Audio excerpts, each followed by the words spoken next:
Hello and welcome to another episode of the Tao of Humaning, where we explore the physical, energetic, emotional, and spiritual aspects of what it means to be human together.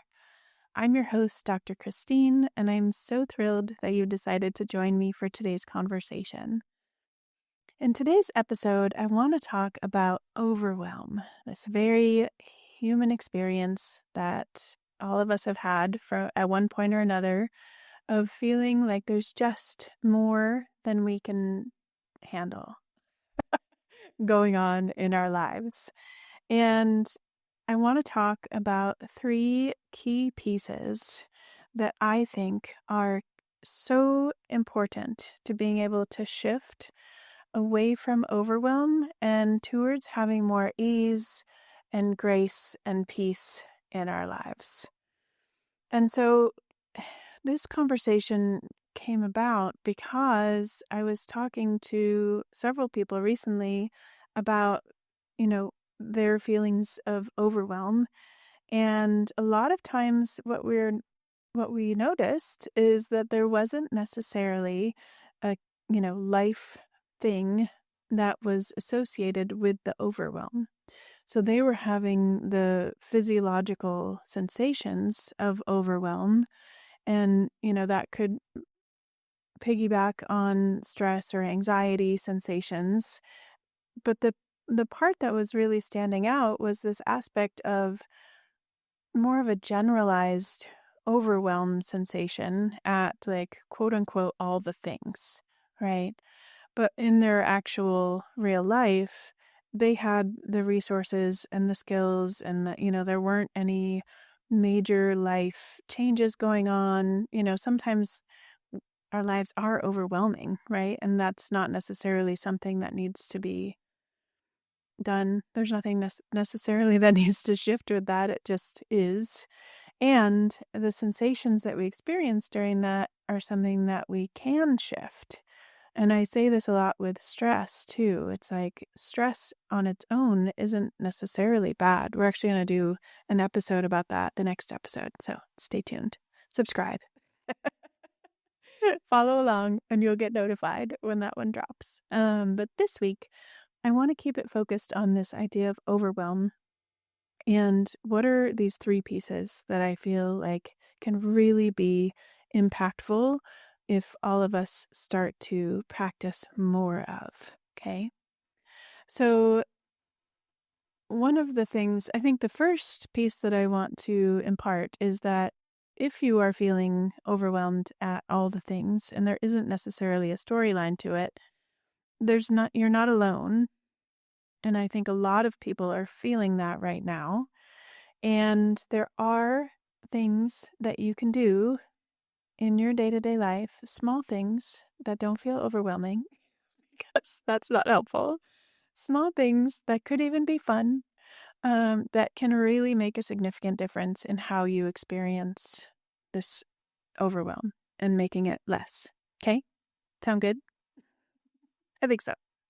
So the first factor is discernment.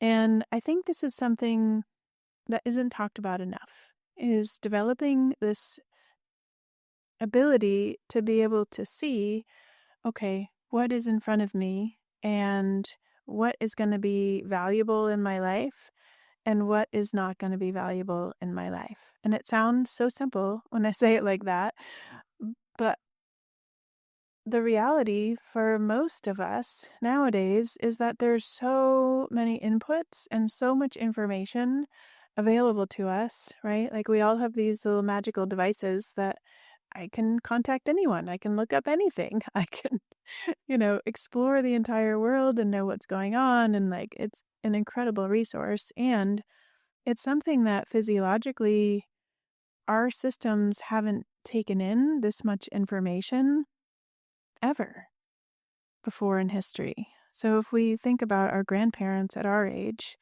right, the amount of information about the goings-ons in the world that they had awareness of was significantly less, right?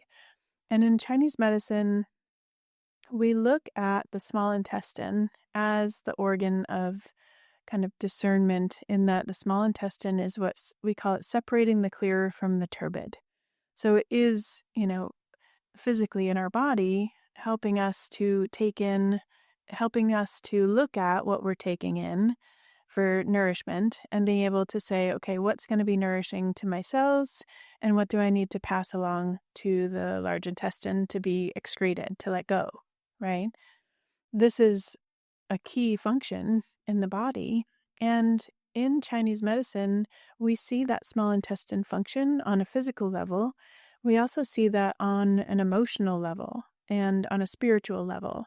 So it's not just about digesting food, it's about digesting life. It's about digesting our experiences and also the experiences or the information that we're given from the world around us, right?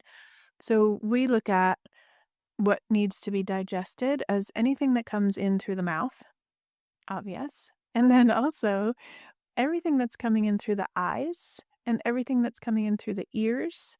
So anything that's coming in to a sense organ, right, is information that we can either take in as nourishment and utilize, or we can let go of and use it as waste or excrete it as waste. Right now, because we're getting so much information from everywhere, right? From people in our lives, from online, social media, AI, all of the things, our systems, in my opinion, are a little backed up. This first piece of discernment is looking at, okay, where am I getting my information from? Right? That's important. And a lot of times especially when we look at social media, we think sometimes that we don't have control over what comes in front of us.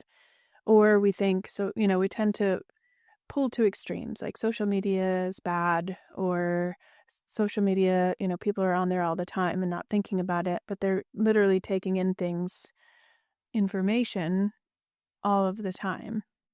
And again, not necessarily bad, but wanting to be intentional and discerning about, who are the people that you're following online, who are the people that you have close in your life, in your friends and your family, like who are you taking in that information from and then allowing that to nourish yourself, right?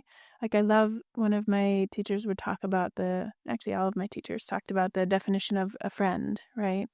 Is someone that you feel nourished by their presence. It's like you don't have to do any special activity with them. You don't have to have any like special thing planned. You just hang out with them and you leave that experience feeling better, right?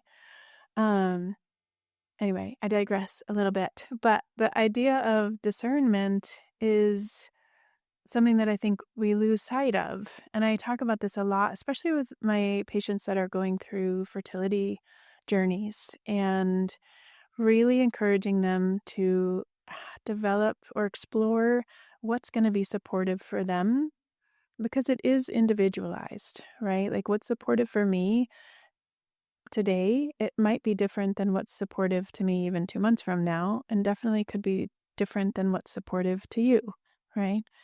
Some people really like to have all the information, and that is actually relaxing to them. And some people prefer to have less information and have a more of a felt experience, and that's more relaxing to them. Neither is wrong, but it's about understanding the need to be able to look inside and see what's going to be supportive to you, and then making mindful choices based on that, right? And understanding also, giving yourself the pivot that it might change, and that's okay too, right? It's the success is in the effort, is something another teacher would say, and I find that to be very true. It's being more intentional really is the win. It's not about really the results of the intentional actions, although that can also be nice, but simply noticing that more discernment could be valuable is a huge win. There is, because we have this constant access to information and we are taking in more information from all of like what's happening all around the world, like is so incredible to me that we could know those things, first of all. And also, a lot of times our nervous system doesn't necessarily know the difference between watching the news and an immediate threat to your own physical safety. And so if you are practicing this discernment, you want to notice, like, am I watching the news and starting to get sensations in my body that are triggering or that are, noticing, activating this noticing in me that I am in immediate threat or immediate danger. I am in threat. That's not the right word. That I am in immediate danger, right? And again, not necessarily bad. It might just be that you need to be more discerning in terms of when you take in information, right? Like if you feel really resourced and happy and balanced in the mornings, then maybe that's the time that you catch up on the news, right? You take in that information. And it's not always possible to do this, but when you can, it makes a big difference. And being able to say, like, oh, you know what? I'm really feeling stressed out about work or this relationship or an upcoming move or my IVF cycle. And like, I'm just not in the headspace to know all of the things that are going on in the world right now. I'm going to, get an update from a friend, or I'm going to pause and catch up on things tomorrow, or, just giving yourself that space to have some intentionality around your inputs and base it on how you're feeling when you can. Okay? It's not always possible, and it's also possible a lot more than we remember. So this is a remembering conversation, I guess, as many of mine are. So remembering that discernment piece. The second aspect of overwhelm that I think is really, really important and often underlooked, especially in a lot of like energetic systems, is this need for a clearing or purging practice. And there are so many. You don't need to know all of them. You need to have something that allows you to feel like you are intentionally, again, right? It's like the success is in the effort and in the intention. You need to have, you don't need, you could explore having some kind of a dedicated time where you are releasing what is no longer serving you, or where you are just cleansing the excess away. And we can do this through water. So you could do it, when you're drinking water, you could say a little dedication of, as I drink this water, I pray that anything that is, no longer serving me be washed away and cleansed, right? We can do it in the shower by visualizing ourselves being washed, literally, washing away anything that is not of benefit to us, right? You can use sound, vibration, you can use bells, you can use incense, you can use light, you could go walk in the grass, you could do some grounding. There's so many things out there. There's a lot of Qigong practices that we do in the system that I was taught that are so valuable to be able to clear away that excess, right? If we're thinking back to the digestive analogy, being able to create a dedicated space to let go. And that could be lighting a candle while you read before bed. It could be saying a prayer, reading the Bible, whatever nourishes your soul. Have a piece of that is a dedicated practice to letting go and to clearing, okay? Intentionality really matters here. And I could say a lot about the letting go piece, but I think for now that's good. I don't want to add to the overwhelm, but it can be simple and it could even be fun. If you can add some fun into your clearing, all the better. Okay. If you have a favorite clearing practice or exercise that you like to do, I would love to hear in the comments what you love and enjoy. That would be fun for me. Or send me a message.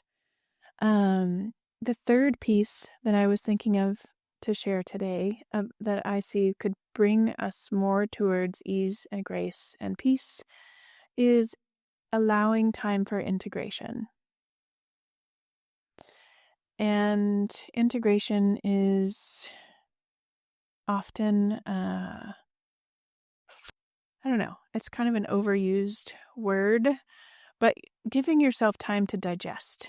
We could keep on the digestion analogy for today, but giving ourselves time to digest and understanding that there are times when we just have a lot more to take in. And again, not bad. It's just information, and training that awareness so that you can allow for more digestion time is so valuable. So that you're not, speaking of digestion, right? It's if you have a lot of things coming into your system, right? It's like eating a big Thanksgiving meal, delicious, wonderful company, right? You're really enjoying the whole thing. If you eat too much, right, you're going to need more time to digest. And if you go and you eat another big Thanksgiving meal right after that, you might not feel so good. Right? There's some great Chinese herbs for that. We call it food stagnation, and there's some great herbs that help move that through. But giving that time for integration, and again, going back to the individualistic aspect of this, understanding that integration will look different for you than it will maybe for your partner or your friend. For you, it might be taking a walk without any devices or sounds in your ears, right? It might be just physically moving your body and allowing your thoughts to just be whatever they are and taking in some fresh air, right? For other people, it might be, listening to a podcast on a walk. It might be taking a nap. It might be reading a book. It might be whatever it is. Taking that time, I will always be saying all over the place that resting is a verb, and resting is an activity that is incredibly valuable to your system, to your body, physically, emotionally, spiritually. Resting is a necessary aspect of being human. And when we feel overwhelmed, we need both. We need activation and movement, and we need resting. We need to be able to practice moving through those periods of activation and rest so that all of these experiences are able to come into our field, into our system, and nourish us where they're meant to nourish us, and then be released whatever's not serving us. Okay? A lot of this actually mimics that peristaltic action, right? When I think about shifting from the activation to the rest, it reminds me of that like peristaltic movement through the intestines. It's like everything's going to keep moving along, right? So we have our three things, okay? Discernment is number one. Where are we getting our information from? What are we taking in, right? What is useful, what's not? Having some sort of dedicated something to release, and then having time for integration. And when we implement those three pieces, that sense of overwhelm softens, and it really becomes something that we are moving with versus feeling like something is happening to us, right? When we feel overwhelmed, that overwhelm often translates to like, I can't handle it. I just can't, is what I end up hearing all the time. I just can't do all the things, right? But really, we can do so much. And having these little moments in our day can really make a big difference in how we physically feel, because energetically, we're going to be preventing those stagnations from happening, right? And we've talked about this in other episodes, but ideally, our energy moves through our body in a flow, like a river, right? Like it's going to move through things. And when we have tension and overwhelm, we tighten and constrict, okay? And that blocks that flow in different ways. And that will end up showing up as pain or fatigue or digestive upset, anxiety, depression. All of these different things start to show up in our world when that flow is impacted or impeded. So there are ways that we can help ourselves feel less overwhelmed. And I would love actually to hear what's supportive to you in the comments. I would love to hear if there's resources that you especially enjoy. Put them in the comments, send me a message, and I would love if this is beneficial for you, if you share it with a friend. Make sure you're following along, subscribed, so you get all of the new episodes when they drop. And it also helps me to get my work out into the world to other people who would benefit. So really appreciate you listening in today and being part of this conversation. And I look forward to seeing you in the next episode.